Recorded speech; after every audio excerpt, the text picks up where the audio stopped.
Hey guys, it's Dara, real estate investor and entrepreneur out of Atlanta, Georgia, and I am back with a brand new video. In this video, I will walk you through step by step how to analyze a deal that is not the best wholesale deal, but can turn out to be a great cash flowing creative financing deal. So if you're interested in learning how to turn a not so good wholesale deal into a great cash flowing creative financing deal, keep watching. I want to get right into the specifics, the numbers of the deal. And initially as wholesalers, we try to fit most all deals into our wholesale formula, our MAO or maximum allowable offer formula, also known as the ARV formula, which is after repair value. So as you can see here, I've already gotten the numbers up here written. So in this particular scenario, there was a house with an after repair value of $150,000. Okay, so here I have my assignment fee of $5,000 already built into my equation. And then the estimated repairs for the property were about $10,000 or so. So in order to get my maximum allowable offer, I'm going to take 70% of the after repair value minus my assignment fee minus the repairs. So those numbers look a little bit like this. So 70% of the ARV is $105,000 minus my $5,000 fee minus the $10,000 repair estimate, which will mean that the maximum amount that I can offer to this homeowner is, let's do like Dora the Explorer. You got it, $90,000.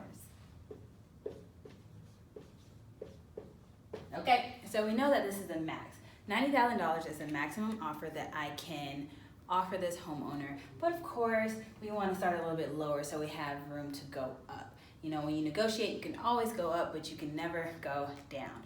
So I think what I offered him initially was I think about $80,000 or $82,000, but come to find out that this couldn't work because he had a mortgage, right? And I think at the time his mortgage was about $121,700. Let's round it up and just say $122,000 mortgage payoff. So if he owed the bank $122,000, there's no way that he could accept my $90,000 or my $82,000 offer, because that means he would have to come to the closing table with a huge check to pay off the bank.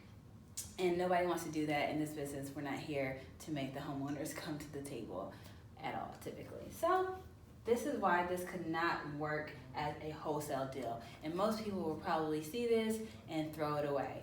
Most people will probably see this and walk away and say, all right, homeowner, I know you're motivated, I know you want to sell, but good luck. That's not how I want you to operate. I want you to operate on a higher caliber than that, okay? Because we're here to help people, right? So if all you know how to do is this equation, then you're leaving a lot of money, a lot of deals on the table, and you're leaving a lot of homeowners in their same distressed situation. And somebody else, like me, is gonna swoop in and get that deal because you couldn't do anything besides the Mayo formula. And you don't want that. Now I'm just gonna jump right into the creative financing side and what those numbers look like. Okay, so on this side, the creative financing side, I just have all of the numbers, all of the details that I got from the homeowner, which is something that you always want to do, no matter if it's just going to be a regular wholesale deal or whatever kind of deal. You always want to ask the homeowner and find out if they have a mortgage, how much they owe on the mortgage, and what they're paying a month. So in this scenario, it's the same property with the after repair value of $150,000. His payoff, as I mentioned, is $122,000 if you round up. His monthly mortgage payment, his principal, interest, taxes, and insurance was about $900 a month. It was actually, I think, $876 to the penny, but I just rounded up, made it a whole figure just so it's easy for video purposes.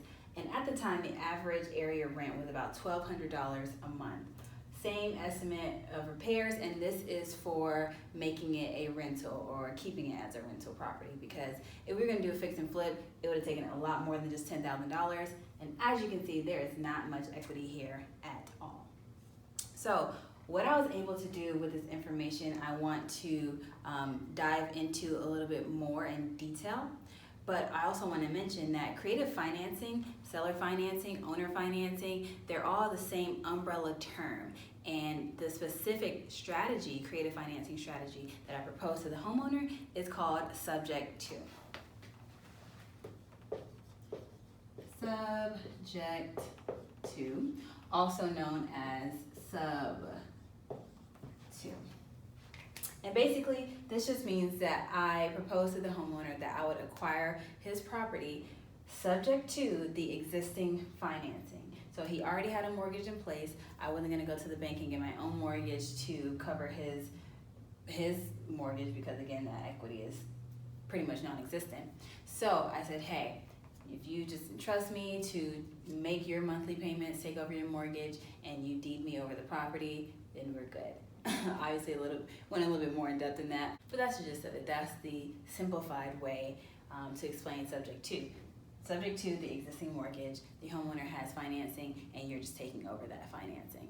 All right, so I'm just gonna erase all of this here and go into more detail as far as the terms that I presented to the homeowner and the actual numbers and how you can use this information to strategize and create more deals for you, from a bad wholesale deal to a great cash flowing creative financing deal. Okay, so this information is just the same information that I just copied from that side of the board and put it in the center. What's most important on this board is the moment you've all been waiting for, the offer. So the very first thing that I did was buy myself time, all right?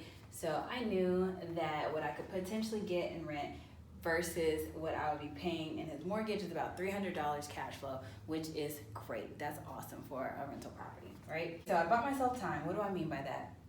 I presented to him, I said, hey, Mr. Seller, you know, in about 10 years time, or not in about, in 10 years time, we will pay off whatever is left on this mortgage, right? So within 10 years, we would obviously be paying down this 122.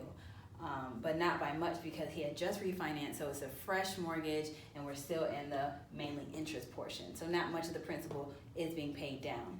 But nevertheless, it's going to balloon in 10 years, meaning that in 10 years time, I need to buy my own financing, I need to refinance myself, I need to do something to where he's no longer in the picture, him and his mortgage are wiped out and satisfied.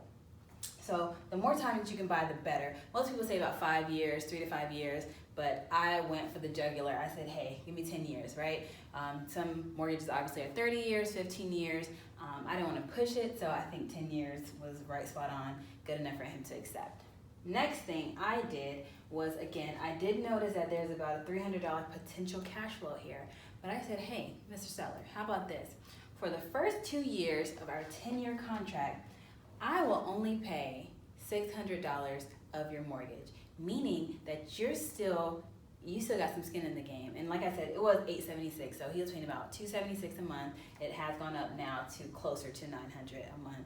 So we're about a 2/3, 1/3 split. Okay, so I'm only paying $600 worth of this mortgage. So that not only increases my cash flow potential, but it just increases my cash flow potential, right? And then after those 2 years, for the remaining 10 years of the contract, I'll pay the full mortgage and you're really off the hook at this point. I also told him, because when I met him, he was in the process of renovating the property himself. And I said, you know what, don't worry about it. We're just gonna take it from here, do the renovations, if you allow me these terms. And again, I didn't offer him any money at the closing table. He just walked away from the property, signed on the dotted line and said, hey, I'll take care of this. Right? So basically, to sum up this whole entire video, this whole entire concept, you don't want to be a one-trick pony as a wholesaler. You don't want to only know 70%, 75%, 65% of ARV. All right, you need to take information. You always find out what the homeowner owes, and if they don't owe anything, that's even better, because now you can create a note, create a mortgage, and make them the bank, right? But in this situation, they're already with the bank. There's a lot of different ways. Like I said, creative financing and seller financing is a huge umbrella term, and I just chose subject to. We could have done a sandwich lease option. We could have done, other ways to create a deal where there otherwise might not look like there is a deal, right? So I don't want to get into that at all because this video was simply about subject 2 and exactly what I did from my own experience and how I made it work. All right. So again, you got to know what they owe. You have to know what they're paying a month, and also be aware that this number can change. It can go up or it can go down maybe, but ours did go up, so just be aware of that. But the bright side of this situation, because it's a real life example, is that this went up to, I'm talking about in just 1 year, it went up $100,000. So now to today, the ARV is about $250 and rising. So I hope that you gained something from this video. I want you to be able to realize that real estate and wholesaling is not just black and white. It's not trying to fit a square block into a circle hole, okay? And you know, you may wonder, how did I come up with these terms? It's really just about being creative. That's why it's called creative financing. I could have said anything. I could have pulled anything out my rabbit trick in my box of toys or whatever, my magic hat, I don't know, right? I could have pulled anything out, and it's just about what we agree on. He could have countered and said, you know what, no, for the first year only, or no, I want you to pay 100% from the jump. Another thing I didn't mention. So like any mortgage, you don't pay immediately the following month after you get the mortgage. I think it's about 2 months into it. So that's the exact same way I created this scenario. So whenever we went under contract on this date of 2017, I said, you are still responsible for 100% of the mortgage up until 2 months later. So that gave us time to renovate the property and not have to come out of pocket. I think this is a great way, subject to, the great way to do fix and flips as well. Shh. You didn't hear that from me. But it's a great way to do fix and flips, you know, with not much coming out of pocket. And so, yeah, I just want you to realize that you can be creative in this business. This is the gray area because it's not, everything is a gray area because there is no black and white in real estate. There's 1,000 ways to get to one end result, right? I'm glad that I didn't walk away from him. I'm glad that I did know this information. And now I hope that you take this information, study it, you know, reach out to people, reach out to me, you know, if you want to learn a little bit more about other types of creative financing. I do have another video on this exact scenario, so I'll make sure I put that in the comments below. I'll put a link to it in the description box below. Make sure you watch that, make sure you watch this, and just other videos out there about creative financing, because this is what makes it fun. This is when you can get creative, right?